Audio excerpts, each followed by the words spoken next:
Hello, everybody. Looks like we're having some technical difficulties this evening with Facebook. I'm going to check on that, but I want to welcome you all here. This is only our second time to live stream an introduction to Convention of States, so we're definitely in the mode of learning as we go. I want to welcome you all and let you know that we are here to answer your questions. You will have a chance to ask questions when you're anytime, and even in the middle of the presentation. If you have a question, put it into the chat. We will see it and we will address it. Meanwhile, give me a minute here. I'm going to go look at us on Facebook. Closing Facebook while we're live. Well, this is when I wish I had an extra person in the studio here to handle this for us. I don't. I hope Facebook is working for all of you. All right. I'm wondering where you're from. What brought you here to hear about Convention of States? This is an introduction to. You must have some curiosity, some questions, maybe even some concerns. And we're glad that you joined us here to find out about that. I would like to introduce our presenter tonight. Please welcome Sarah Santana, who is still currently trying to tweak her presentation to make it the very, very best it can be. Sarah is the state director. She is one multitasking, works too hard woman. How you doing, Sarah? We are getting there. We are getting there. All right. Well, are you ready to get to it? Sure. Let's do this thing. Take it away, Sarah. All right. Thank you all for joining us tonight. I am very glad that you are here. Let's start off with some prayer. Father, we thank you for allowing us to gather. We ask that you would be with us. We ask that you would hold the computers together and all the files and things, and that you would bless our time together tonight, Lord, and that you would help us to find the right questions and give the right answers, and to find a good way forward for our state and for our country, Lord. In your name we pray. Amen. All right. Robin, if you could go ahead and put the second presentation up on the screen, that would be fantastic. Not the first one, the second one.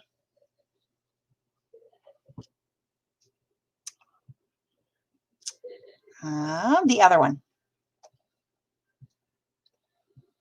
Perfect. Thank you very much.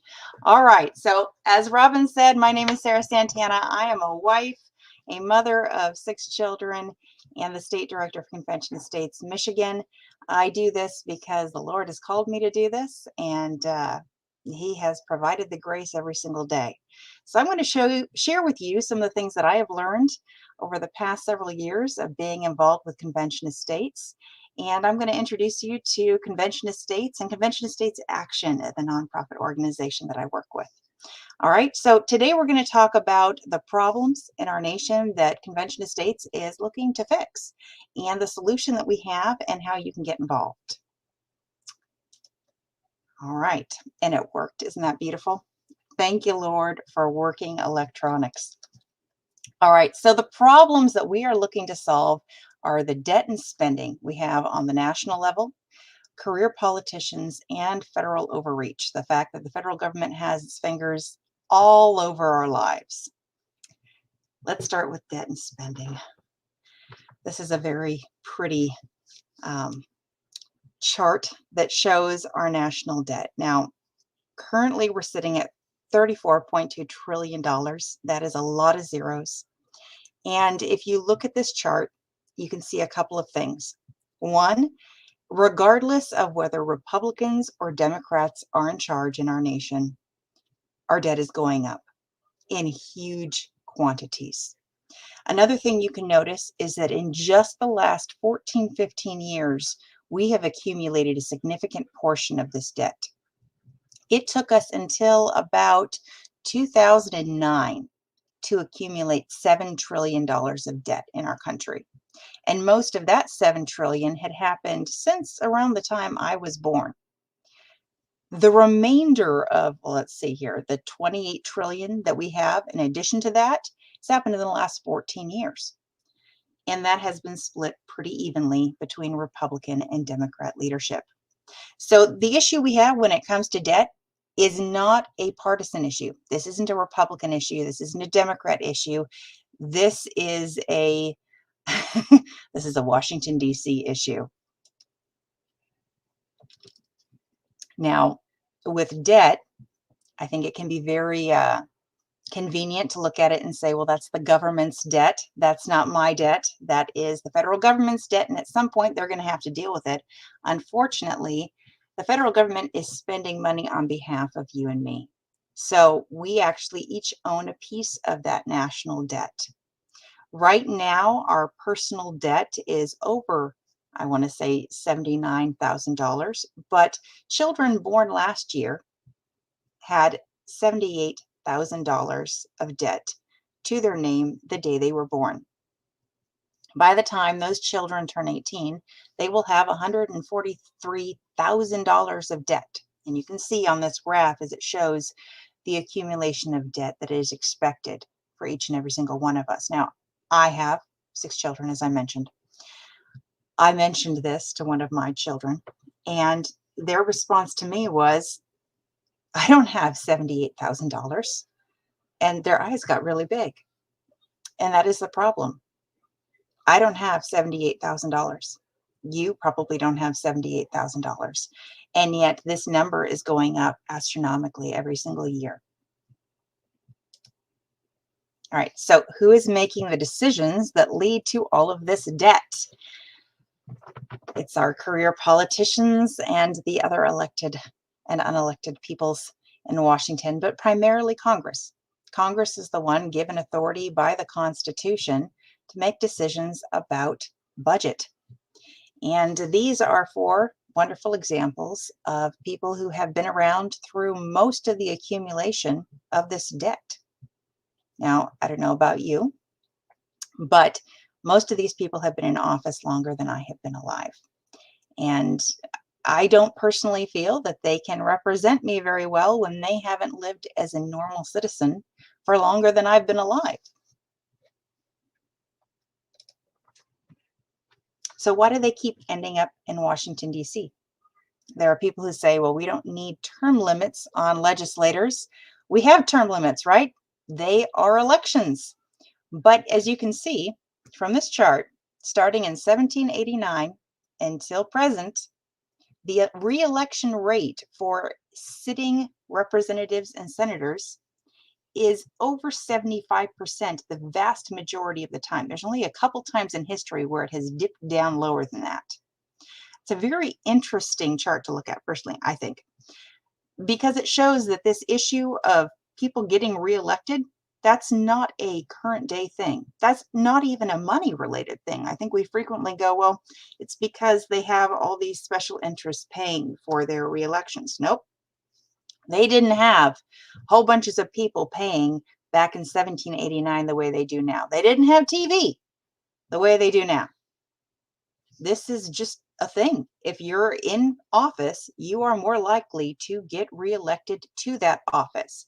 So how come we have an issue with people getting reelected and staying in office so much now when it wasn't an issue before? You can see here that the average tenure in Congress has gone up over the time. In the beginning, there was a very, few years. Maybe people did 1 term, maybe they did 2. It was 3 to 6 years. And you can see as time went on how that increased. It became a career politician thing versus at the beginning, this was something people did to serve. And that attitude has completely left our culture and our understanding of the position of a representative or senator. So we're going to move on. Career politicians, we all know about career politicians. Let's talk about federal overreach. This is a fun one. The federal government has certain enumerated powers that are given to it in the Constitution. And I discovered when I was talking about federal overreach that federal overreach is kind of a term that we throw at anything the government does that we don't like. And while that's very, very convenient, it isn't exactly accurate. So I went back to the Constitution and I found a list of exactly what Congress is given authority to do. They are given authority to make treaties with foreign countries and to appoint ambassadors. They are in charge of national defense, maintaining the military, declaring war, punishing pirates, establishing a court system beneath the Supreme Court, regulating our currency, establishing standard weights and measures. Naturalization and citizenship issues fall under the Congress and the federal government, bankruptcy laws, establishing a post office, and interstate commerce. Now, this is an important one. Interstate commerce was given to the federal government as something that they could regulate because when our country was first founded, the 13 colonies that became the 13 states did not like each other very much. They all came from different areas. They didn't have the internet to bring them all together. They all had different beliefs and reasons why the colonies were formed. And so even though they banded together to fight off England and all the other peoples that were a problem at that time, they still didn't exactly want to stand around in a circle and sing kumbaya, so to speak. So they started doing wonderful things like putting tariffs on goods going from one state to another. Can you imagine if we had Maine taxing New York for goods that were going back and forth on a regular basis? It would cause chaos, right? It's like Ohio. If we were paying to go back and forth with Ohio, it would not be a pretty thing. So Congress decided, since this was not creating fond feelings in their new country, that it should be, or I should say the founders decided, that Congress should have authority over goods passing from one state to another state. Just solve the problem, have a neutral party be in charge, or at least theoretically a more neutral party, something that's at least going to be balanced across the states. That's the reason why interstate commerce was placed in the Constitution under the federal government's jurisdiction. However, by the time we got to the year 1942, things had changed. By that time, through a series of court cases, the federal government had decided that it had the authority to tell farmers not only how they could sell their goods across state lines, but how much goods they could sell, which is definitely not what the Constitution said, but there you go. And in the year 1942, there was an Ohio wheat farmer named Roscoe Filburn, and he decided that he was going to be smart. He was only going to sell the allotted amount across state lines, but he was going to grow more than that, and he was going to eat it, and he was going to feed it to his cattle and to his family and all of that. The federal government disagreed with him and they took him to court over that. And the court ruled in a case called Wickard versus Filburn that because he was not participating in interstate commerce, he was affecting it by his lack of participation. We can let that kind of sink in. What that means is that your water heater is affecting interstate commerce by its lack of participation. It means that your toilet is affecting interstate commerce by its lack of participation. Your job, your school, every component in your refrigerator is affecting interstate commerce by its lack of participation. And that is the reason why every part of our lives is currently regulated by the federal government. It's not in the Constitution, but a redefinition of interstate commerce in the Constitution has allowed for the federal government to branch out into every single area of our lives. Now, you might say, what's the point in amending the Constitution when they're not following it anyways, right? Well, they aren't following the pamphlet version of the Constitution that we all grow up learning about.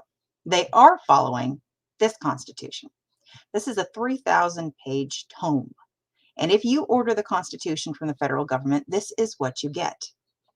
It includes every court case, like Wickard versus Filburn, which reinterprets the words in the Constitution.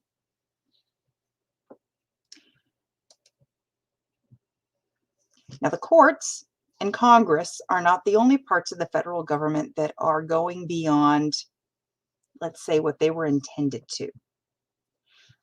In 2012, bureaucrats wrote 193 laws costing at least $100 million each. These are people that aren't elected. These are people who are appointed. You don't get any say in these people. And they write regulations. And those regulations have the weight of law in a court. With over 80,000 pages of regulations, the average American commits 3 felonies per day. Congratulations. We are all felons.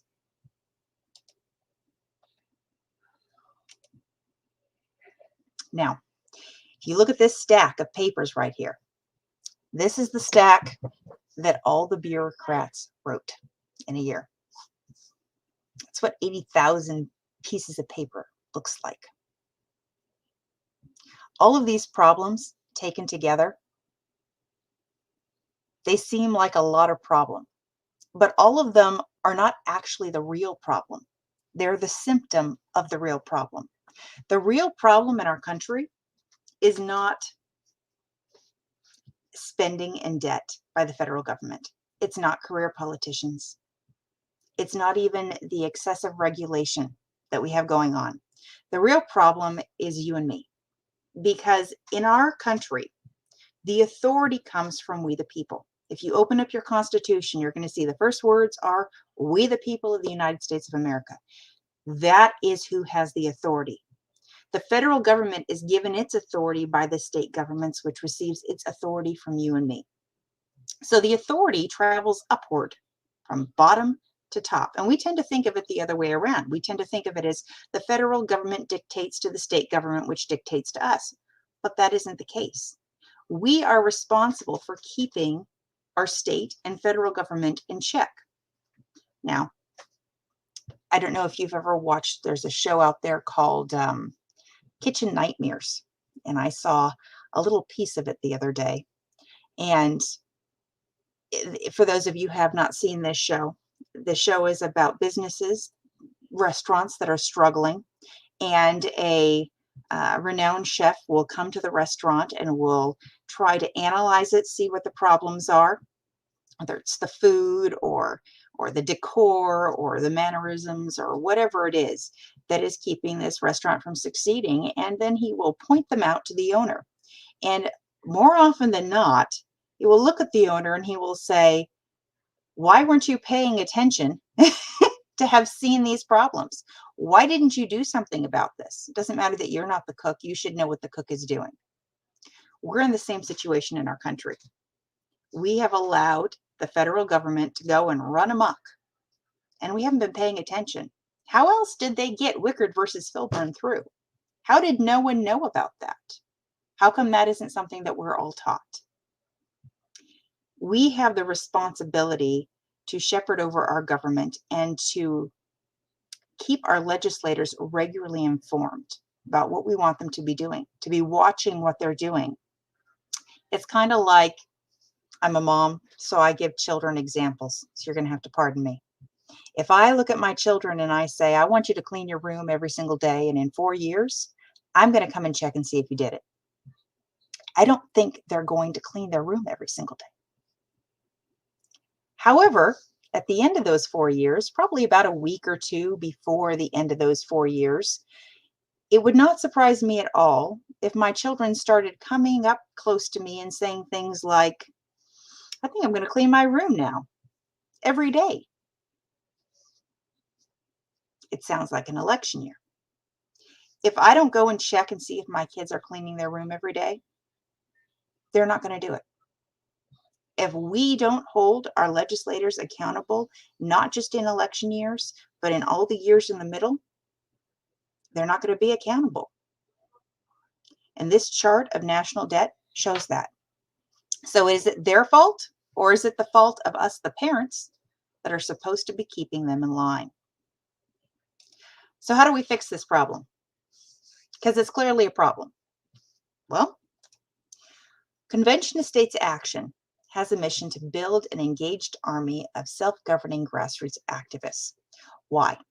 because the problem in our nation is that we have been unengaged. We have not been paying attention, or we haven't been acting on what we've been seeing. There's been a lot of talking, and I'm speaking for myself. Maybe some of you have been extremely active, and that's fantastic. But I can tell you that for me and for most of the people I know, actively engaging with what's going on in the government is not a thing that was done or is being done even still. And this has to change. If we want our country to turn around, we have to start engaging. We have to start paying more attention and actually keeping an eye on the people that we elect, communicating with them on a regular basis.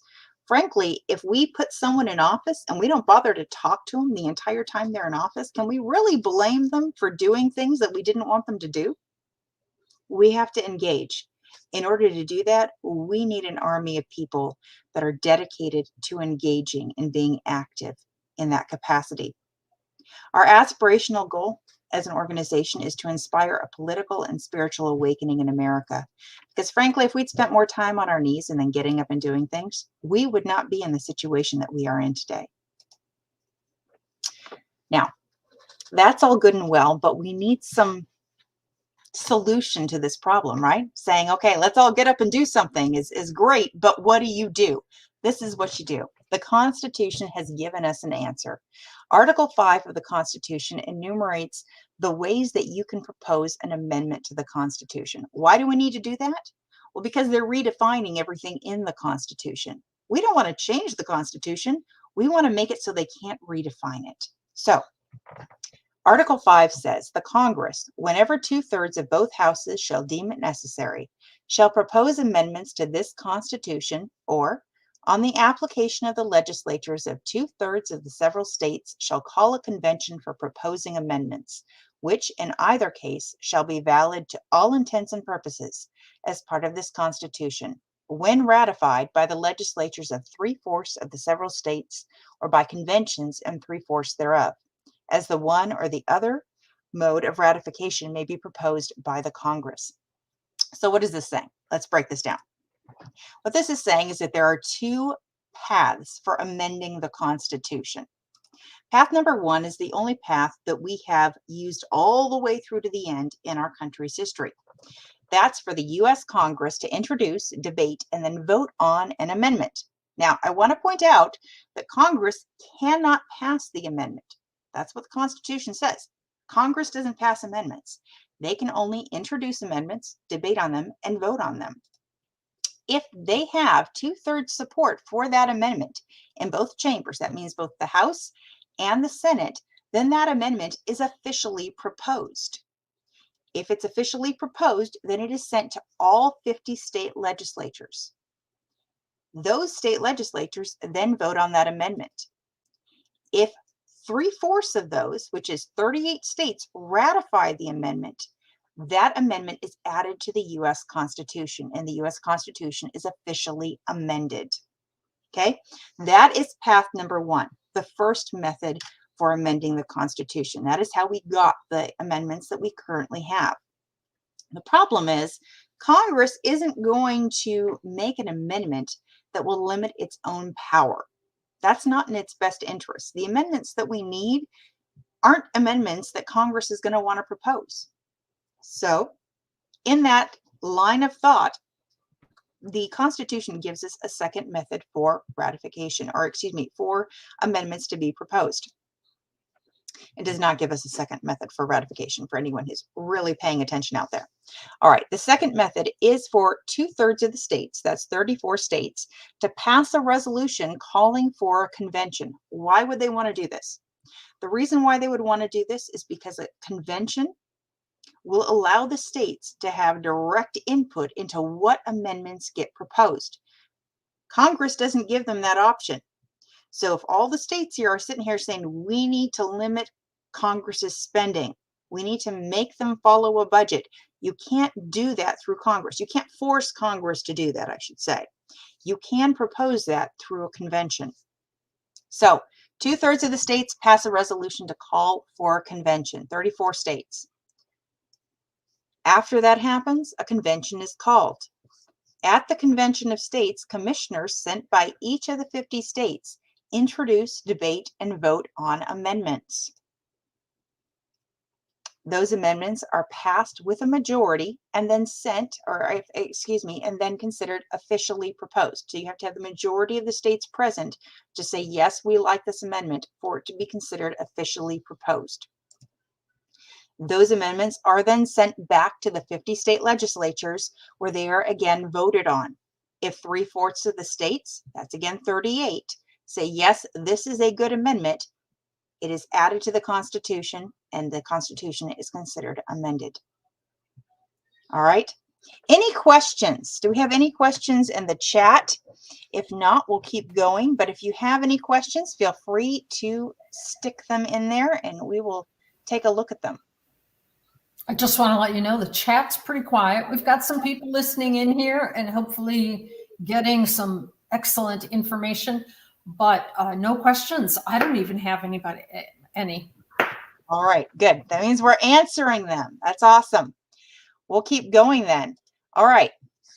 So how does this work functionally? Well, the people have to lead. That's you and me. We have to go to our state legislators and we have to ask them to sponsor the Convention of States resolution. That resolution is then introduced in both the House and the Senate. So you need a sponsor in both the House and the Senate. And I'm not talking about the House and Senate in Washington, D.C. I'm talking about the House and the Senate here in Michigan or in California or in whatever state that you are in. Your House and Senate have to have a sponsor. They introduce the resolution.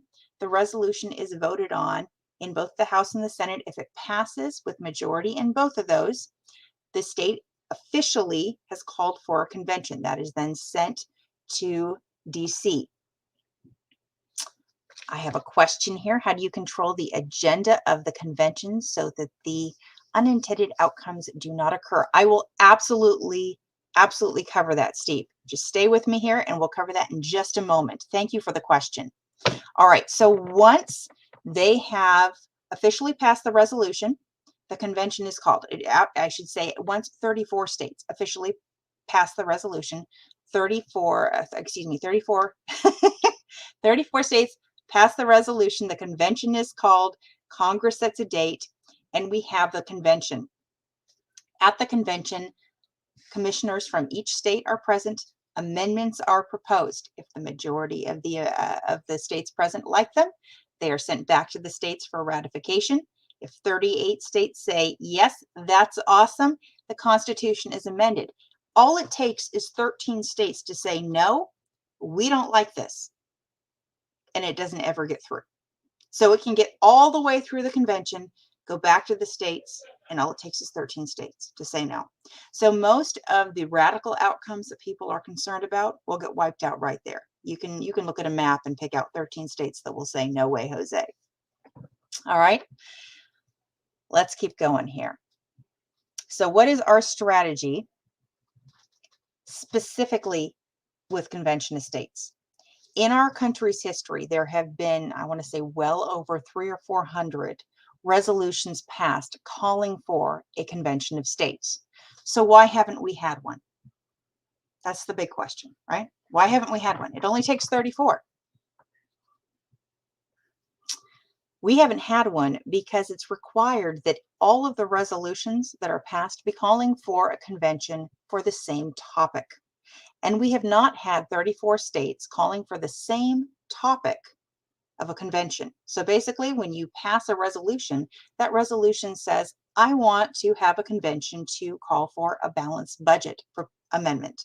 Or we have a resolution passed here in Michigan that is calling for an amendment concerning polygamy. Actually, there have been amendments passed concerning all kinds of things, right to life. I believe there have been some about national defense. There have been all kinds of different amendments, not amendments, excuse me, but resolutions passed calling for different things. We have never had 34 for the same topic. And that's why we have never gotten a convention of states in this capacity. So our strategy is to have all the states pass the exact same language, calling for the exact same convention. What is that language? The legislature of the state of, in my case, it would be Michigan. If you're in a different state, you can put your state's name there. Hereby applies to Congress under the provisions of Article 5 of the Constitution of the United States for the calling of a convention of states limited to proposing amendments to the Constitution of the United States that impose fiscal restraints on the federal government, limit the power and jurisdiction of the federal government, and limit the terms of office for its officials and for members of Congress. So right there, we have some limiting factors. Steve, this is part of the answer. It is not the complete answer to how we keep this from happening, but this is definitely part of the answer. The resolution itself stipulates that the convention is specifically for proposing amendments. So those who would be concerned about people, say, writing a new constitution, can't do it. You just can't do it. You're not giving, the legislature is not giving authority for that action. It is only giving authority with this resolution for proposing amendments. And furthermore, it's only giving authority to propose amendments in 3 topic areas: imposing fiscal restraints, limiting the power and jurisdiction of the federal government, and limiting the terms of office. Someone could not come to this convention and propose to get rid of, say, the Second Amendment, because it doesn't fall within the bounds of any of these things that they're being given authority to have a convention for. So this is definitely one of those, it's simply a legal thing. You can't do what you do not have authority to do and get away with it. It just would not hold up legally. All right. So how is it working? We have support across party lines. We have well over 50% support across party lines. This is not a partisan issue. This is an American issue, 100%.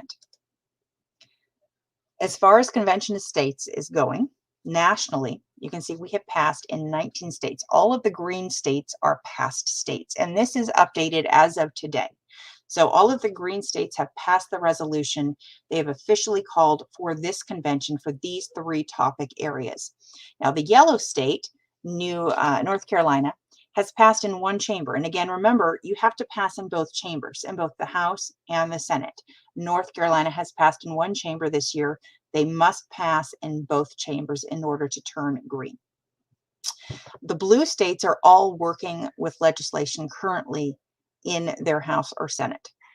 So we have legislation going in all those states. The white states, I'll just bring this up right now, all have teams working as well. They just do not have legislation currently working in the legislature that has been introduced.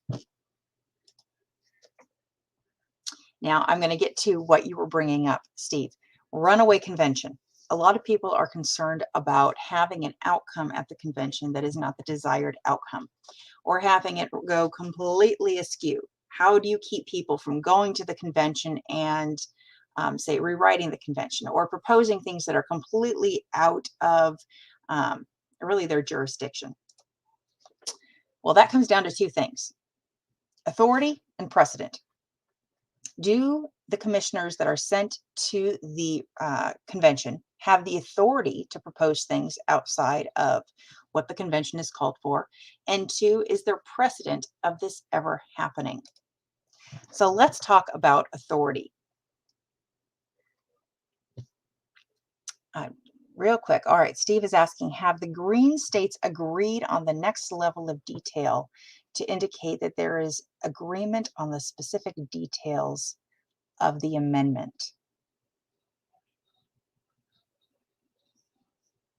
I see. So I think what you're asking is, have the green states all agreed on specific amendment language for the convention? And the answer to that is no. You can't agree on amendment language until you're actually at the convention. The amendment language has to be proposed there. That being said, we did have a simulated convention. I shouldn't say we, the Convention of States Foundation had a simulated convention this last August, where representatives from 29 different states, many of which were literally representatives, came, and they had a simulated convention. And so this is the second simulated convention that the Convention of States Foundation has done. And it gives us an idea of what type of language comes out of these sorts of things. They only have a couple days at the simulations. So at the actual convention, I'm sure a lot of time would go into this specific language. And frankly, until you get people from all 50 states together, you're not going to be able to get as good of a product. Because something I've noticed in the simulations is that every time they have a simulation, people bring up really good points. I mean, the people who go from all the states, they really care about the Constitution. They want to make sure there's no loopholes at all in the rewording that they give for their amendments. And there's some really, really smart ideas out there. But hearing the people debate them, it's really, I would just encourage you to go and watch the simulation. If you go to conventionestates.com, up at the top in the menu, there is a link for the simulation. Really worth your time to see what this is actually looking like. So yeah, no official language yet. Let's put it that way. I'm sure that as we get closer and closer to the actual convention, that there will be people from all the states that do try to throw around some language and get an idea what they would all like to do. All right, so runaway convention. Do the commissioners that are sent to the convention have authority given to them by the Constitution or limits put on them by the Constitution as for what they can propose? That's what we're talking about here. So the answer to that question is no. The Constitution does not limit what the commissioners can propose. The Constitution says, on the application of the legislatures of 2/3 of the several states shall call a convention for proposing amendments. Nothing in there is about commissioners. Why not? It would seem like an obvious thing here, right? But the Constitution isn't dealing with what commissions are given to the commissioners. The Constitution is dealing with the authority of the states to call the convention. Again, federal government has certain authority, state government has certain authority. The Constitution is dictating what authority each level has. In this case, the states have the authority to call for a convention. It's giving them that authority. What authority is given to the commissioners is dictated by the state legislatures. So that's where we have to then move on to the resolution. The resolution is where those parameters are put on the convention itself. Again, those parameters are limited to proposing amendments, in our case, imposing fiscal restraints, limiting the power and jurisdiction of the federal government, and limiting the terms of office for officials and for members of Congress. So these are the parameters that the state legislatures themselves are putting on the event and on the commissioners to the event right there and then. Now, commissioners, as is in their name, are given a commission. They're given specific instructions on what they can and can't do in addition to this. And that's something that states can explore.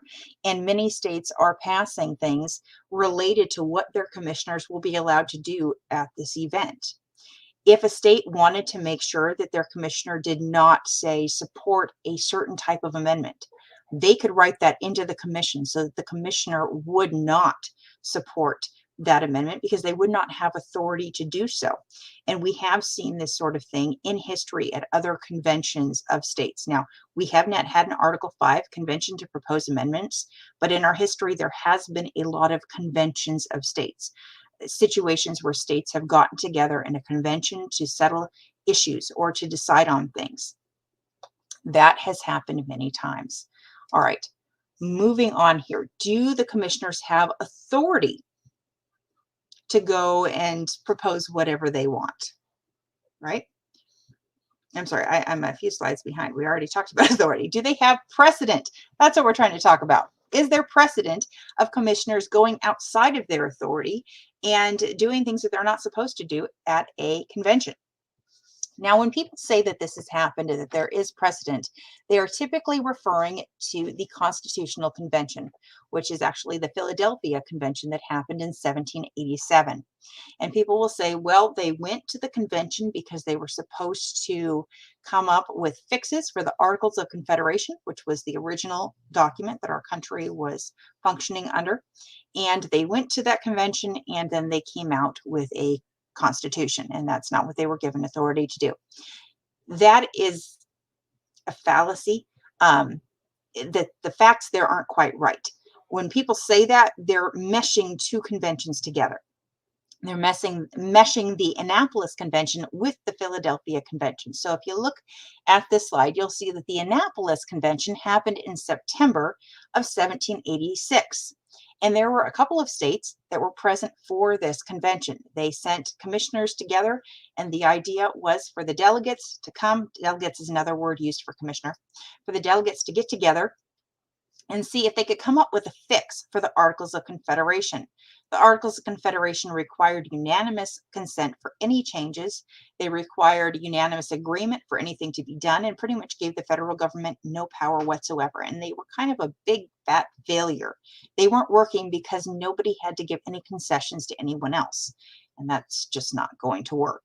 So the delegates went to the Annapolis Convention. They had the convention and they looked at it and they said, nope, there's no way to fix the Articles of Confederation. What we recommend is that you have a constitutional convention and you write up a new document. They did not themselves write up a new document. They didn't have authority to do that. All they did was recommend that the states call for a different convention and that be what they did at the convention. Once they were given that recommendation, the states then went ahead and did call for a new convention to be convened to write a new document. That convention was the Philadelphia Convention. And we actually have a lot of people who, I shouldn't say we have a lot of people, we have some very dedicated people who have gone and have looked up all of the commissions that were given to the people who went to the Philadelphia Convention and have seen that no, in fact, they were each given the authority to write a new document, and that is exactly what they did. So they went to the Philadelphia Convention, they wrote a new document, and what they sent back to the states were two things. One, they suggested that the states adapt a new rule change that would allow for the new document to be ratified or adopted with less than unanimous consent. Let's put it that way. They asked that a new process that would require only 9 and not 13 states approval would be adapted. And then they recommended that the states approve the new constitution. So what happened is the states all got these recommendations. All 13 states approved the new process. And then 11 of the 13 states approved the new constitution. And under the new rules that they had all agreed to, the constitution was officially ratified and it took effect in March of 1789. The important thing about that very long story that I just told you is that none of the delegates / commissioners, whatever you want to call them, went outside the bounds of the authority given to them by their commissions and by the legislatures that sent them. So we do not have a precedent of a commissioner ever going beyond that. As a matter of fact, I am not remembering the name right now, but we do have precedent of commissioners who were given specific instructions to not vote on this or not vote on that in fact did not vote on those things and caused some of the uniqueness to our Constitution that we have today because they had to abide by the rules that their states that sent them had given them. All right. Any questions on that? Let me just throw it out there.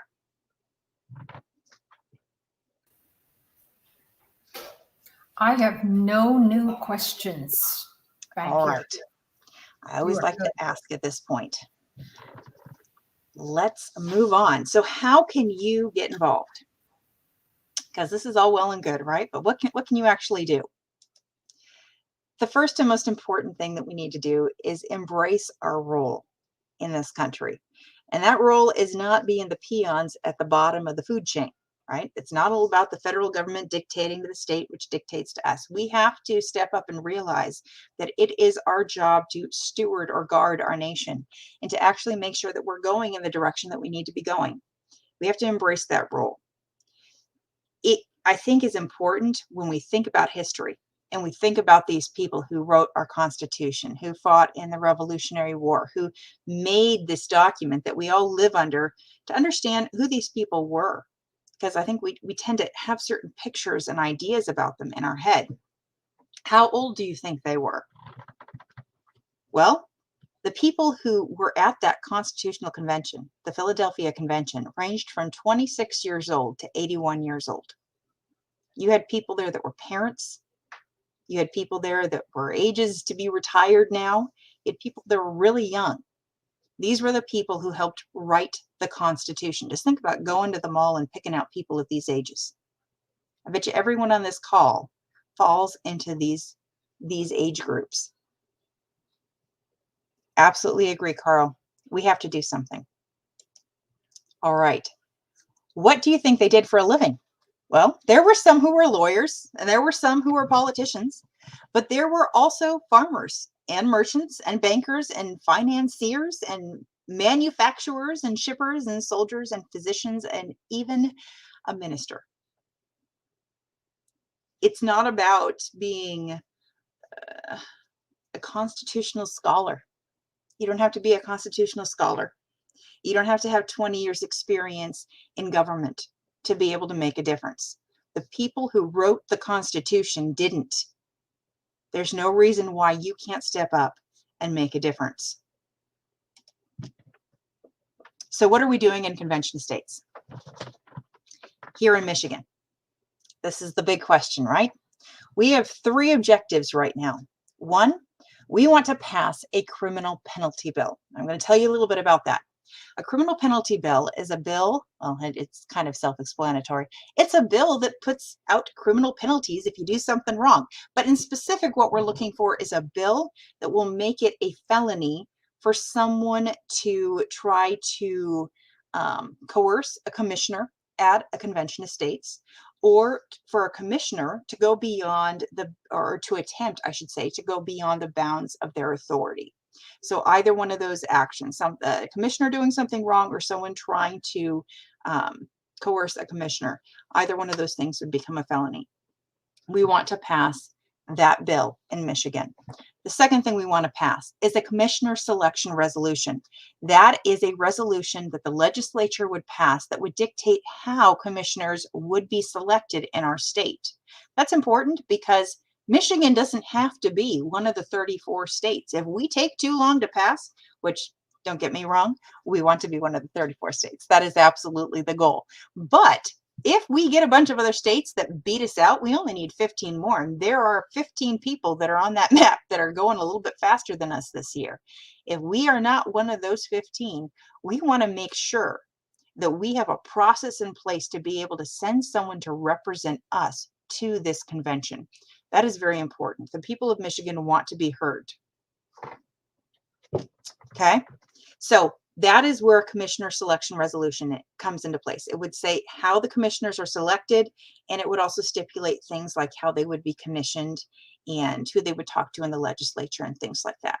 Number 3, we want to pass the Convention of States resolution calling for this specific Convention of States for these 3 purposes: to propose amendments that limit the size and jurisdiction of the federal government, that put fiscal restraints on the federal government, and impose term limits on federal officials. Now, if you're concerned about any of those 3 areas, it's important to remember this is an agenda for the Convention of States. It's not a guaranteed outcome. We might have a Convention of States and maybe they can't agree on term limits, but they can agree on how to make the federal government stop getting us into debt.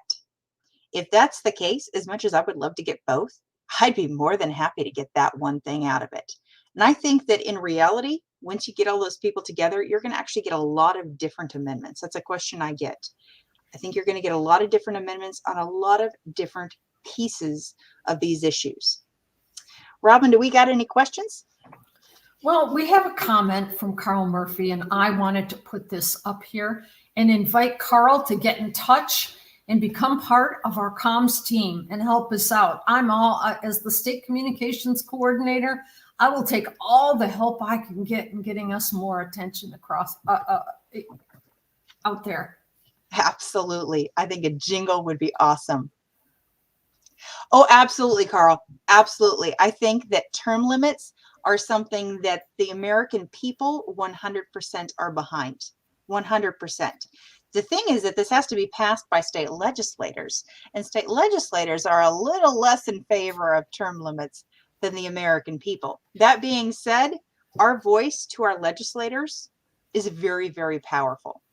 So that's where we need all of us working together and talking to every single legislator, because if enough of us are telling them term limits, term limits, term limits, we will get term limits. Absolutely. All right. So What can you do? Sign the petition, please. The petition, I'm going to explain the petition real quick. Our petition goes directly to a legislator. So when you sign it, it sends an email to your legislator asking them to support our resolution. If you're in a state, if you're not in Michigan and you're in a state that has already passed, it will thank your commissioner, I'm sorry, not your commissioner, your legislator for their support, or give them information about it, that sort of thing. So just depending on who your legislator is and all of that. We have petitions signed in every single state House legislative district. So in Michigan, we have 110 House districts. We have, I want to say, 93,000 petitions signed in Michigan. Across the nation, we have over 2 million petitions signed. That's a lot of petitions. There are a lot of people working on this. We do still need more, but this is a very big movement. And those petitions make a huge difference, because when you go and you talk to a legislator, most legislators, if not all legislators, have heard about convention of states because of those petitions. It's a very, very powerful tool. Second thing you can do is volunteer. As Robin said, we need volunteers. We can use all the help we can get. There are a ton of different things that you can do to help us as volunteers. We need people to be part of our social media team. That only takes 20 minutes a week at most. This is really not a complicated thing to do. We need you to help share things like this event so more people can find out the details of convention of states. There are videographers. We can always use help like that with the comms team, writers. We can always use people who want to work with us with legislators. That's our legislative liaison team. If you're a veteran, we would love to have your help with our veterans team. We need people who want to plan events. We need people who want to help be local leaders. That's a really important position. It's called district captain. Without local leaders, it's hard to do things local to where you are.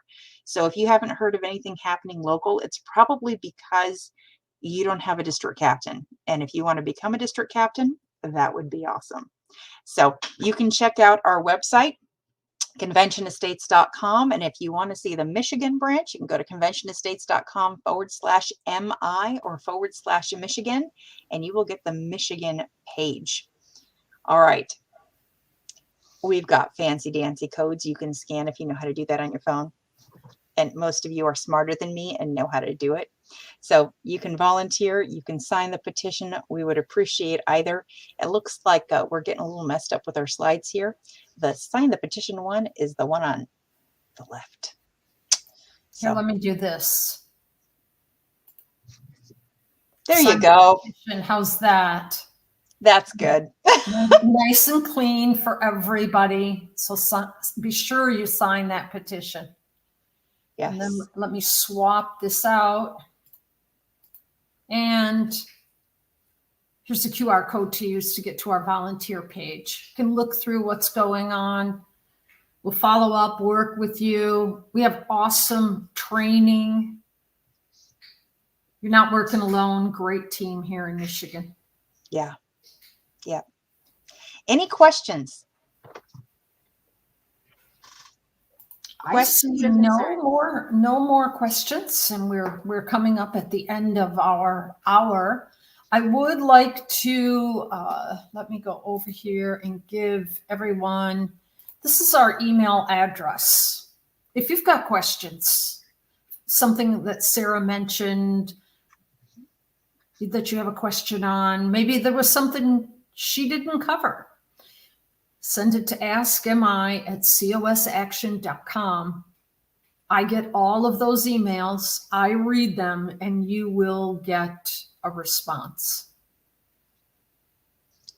Thank you, Michelle. We appreciate your listening and your being so attentive.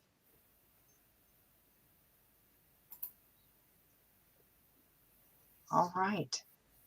Well, as Robin says, feel free to reach out to us. You can also find us on the website, again, conventionestates.com/MI. We have an events page on there if you want to check it out and see what's going on in the state. There are always things going on in the state. We also have our podcast over on YouTube, This team is so busy. We have added social media channels this year, events, as Sarah mentioned, all over the state. You can see those right on the homepage of our website. If there's not something going on near you, get in touch with us and we'll see what we can do to help you bring Convention of States to your part of Michigan. Absolutely. Any last words, Sarah? All I can say is there is hope. There is a way to solve this problem. And in doing what I have done here as a volunteer the last few years, I have met some outstanding people. If you think that you are alone in your concerns for this country, you're not. There are a ton of people out there that are thinking the same things that you're thinking, that care and are sacrificing time in their lives to try to make a difference. Our volunteer team is just that. It is a group of people who are giving of their time and taking away from other things they'd rather be doing to try to save our country because they love it. And we have a fantastic team of people, but I just want you to know, you are not alone in the way you feel about our country and the direction it's going, and there is hope. And I am excited to see where we are going. Actually, I should mention, Robin, because I forgot, we have had a lot of legislative wins in the country thus far this year. Mm-hmm. We passed the subcommittee, I want to say, is it in Massachusetts, in both the House and the Senate. That is a huge win. We have legislation working in Rhode Island.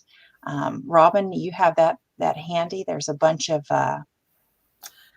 well, in the last 2 weeks, yes, I gave you the talking points. Is it on my desk anywhere? I think my copy is still on the printer, but in the last 2 weeks, there has been activity and testimony in Iowa, Idaho, Ohio, New Hampshire.